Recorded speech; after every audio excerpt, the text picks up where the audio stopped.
Hello, everyone. Welcome to another episode of the Dramatology Podcast. In this episode, I want to talk about a few dramas that I am looking forward to. It's just going to be 3 dramas because these are the ones that have caught my attention and I think they are worth mentioning.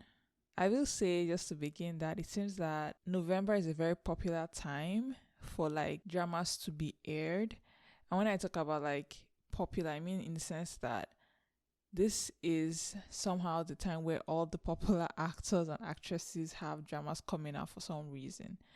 And I'm fine with it. I love it. But yeah, I've noticed that a lot with Korean dramas, but also with Chinese dramas. I've noticed that this is also the time that a lot of their dramas air. And the idea, I guess, is that they can be considered for the award season. That's my jaded view of why they do that. Because I feel like they had the whole year and they are just releasing the dramas in November, and I'm like, it's the end of the year. Why? Although I do get it to an extent, even my podcast, I feel like it does the best November, December time. So maybe it's just a thing that they are aware of, that people are more able to consume dramas during this Christmas period or leading to the Christmas period. So I get it to an extent. But yeah, anyways, there are 3 dramas I want to talk about in this episode, and I'll just get right into it. The first drama I want to talk about is The Trunk. This is a drama that will air November 29th, and it will air on Netflix. This drama stars 2 of my favorite people. Well, no, not really 2 of my favorite. One of my favorite people and one person that's also really, really popular. That's how I should say it. This stars So Jin and Gong Yoo. Not a lot of people know this, but I'm a huge So Jin fan. I think that she's an excellent actress. There are a few actresses I feel that way about. Not necessarily that I like them, but I just think they are good on screen and they know how to act. Their acting always moves me. They are good in melodrama and things like that. So she's in this, and I already know it's gonna be good because she's able to capture emotion and display it in such a great way. And then Gong Yoo, everybody knows, right? He's been popular since forever, even before Goblin. And I mean, a lot of people like him from Goblin, but even before Goblin, he was already the it guy. And he's in this as well. So 2 really strong actors are in this. And basically, this drama, if I was asked to explain at the core what it was about, I think the most succinct way I will put it is that it reminds me a lot of Love in Contract, but the darker version. So it's the same idea of there's the female lead that is getting married on contract to these people that just need a spouse for whatever reason, right? Which is very similar to Love in Contract, right? That is what Park Min-young's character does in that drama as well. But in this case, I think this is a just more darker drama, in that there's some mystery behind it because at some point they find a trunk. That's where the title comes in, I guess.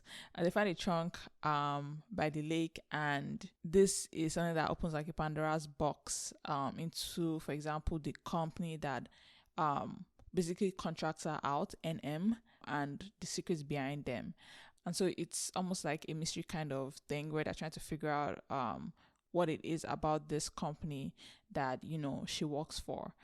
That's what the synopsis at least has given me on my drama list, and it sounds interesting to me, but I would say that it's not particularly captivating. The premise is not particularly captivating because at the end of the day, I think I am watching just for the 2 actors in this, because again, I know they will bring it. And honestly, if I will say something, Netflix is never impressive with mystery. Somehow they just dropped the ball in the last few episodes in all their mystery dramas, they are short episode, 8 episode dramas, and I never liked them.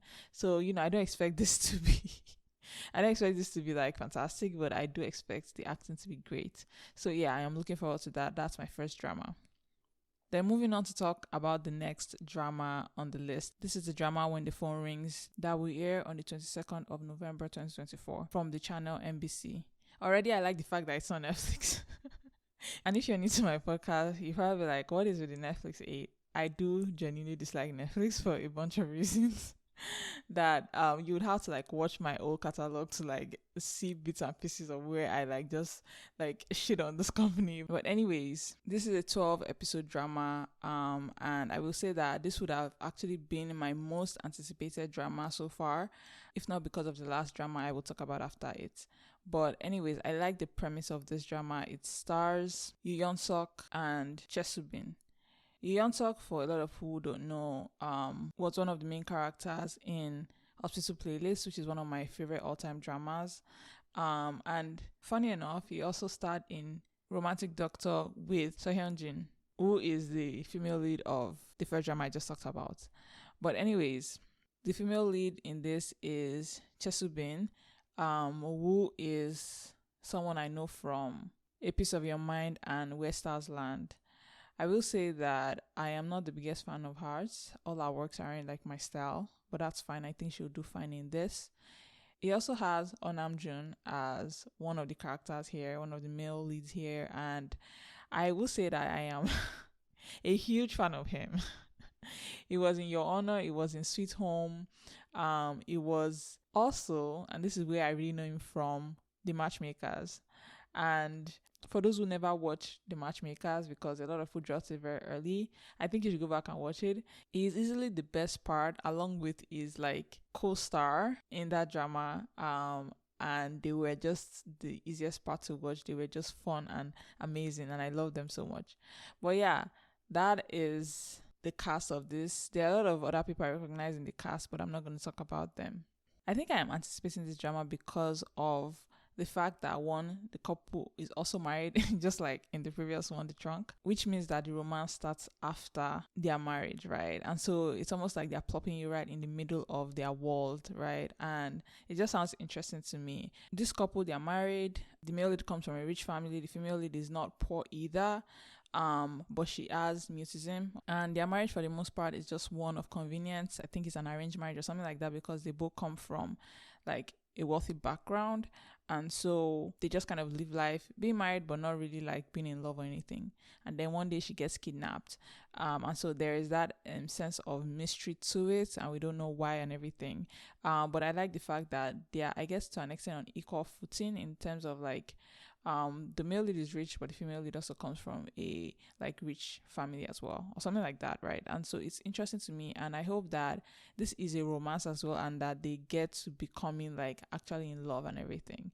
So I am looking forward to this. I am super excited for it. I hope it goes the way I want it. I hope it's a happy ending, because some of these dramas they never like end well, right? So I hope this one is, right? It would be nice to see, characters that like live in the real world, do real world things, and are serious people kind of just be in love. I kind of want to see that. I never want like characters that are always just good and are written in a very nice, everything is right world. Having everything work out for them is kind of not interesting, because there's like no real pull to it, right? I want dramas where everybody's jaded, and that's the vibe I get from the poster in this, that like, this is like a serious world, that they are living in, and I just like that.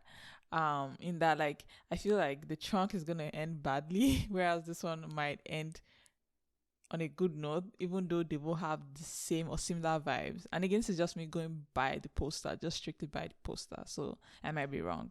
But yeah, that's the second drama I am looking forward to.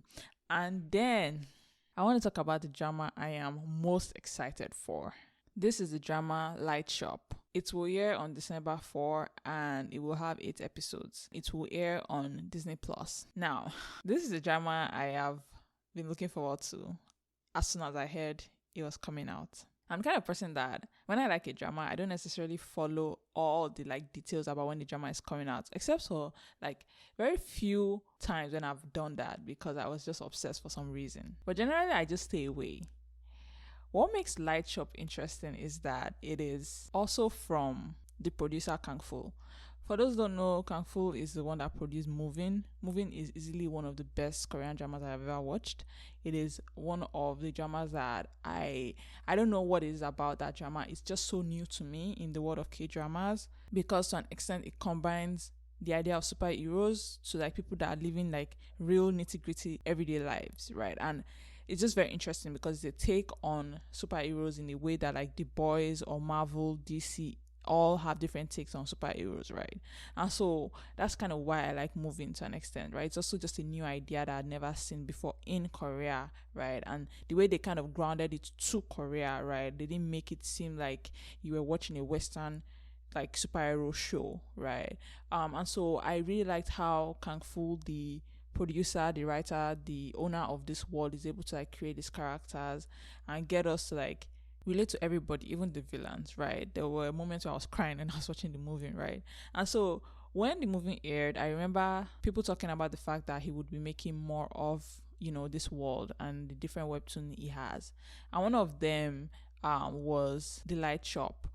And honestly, again, I never really follow, even though I hear things like that, I never really follow and, want to hear about how they are like going through the process of like making it. I never really want to know. I just want it to be out and I can watch it, right?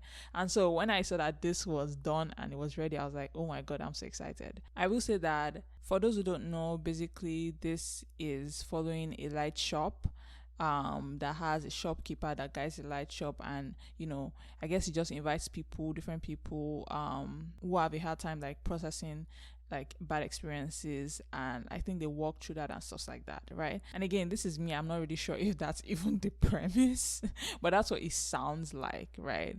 And so I'm very excited, and I like the fact that I don't know anything about it. I do not read webtoons. I make sure not to check any like Twitter page, anything talking about what is gonna happen. I just want to be as fresh as possible, kind of the way I was for moving, because I think that added to the experience of why I liked it so much. And so I am very excited about this. And also for the like stunning cast. Ju Ji-hoon is in this. For those who don't know, Ju Ji-hoon is the lead of Gung. Gung for those who don't know. It's one of like the first dramas I ever watched as well. Or not first dramas, one of those like nostalgic dramas, right? It was also in Aina, which I really liked, and I think most people do know him from Kingdom. I would say my most favorite work of his is Blood Free.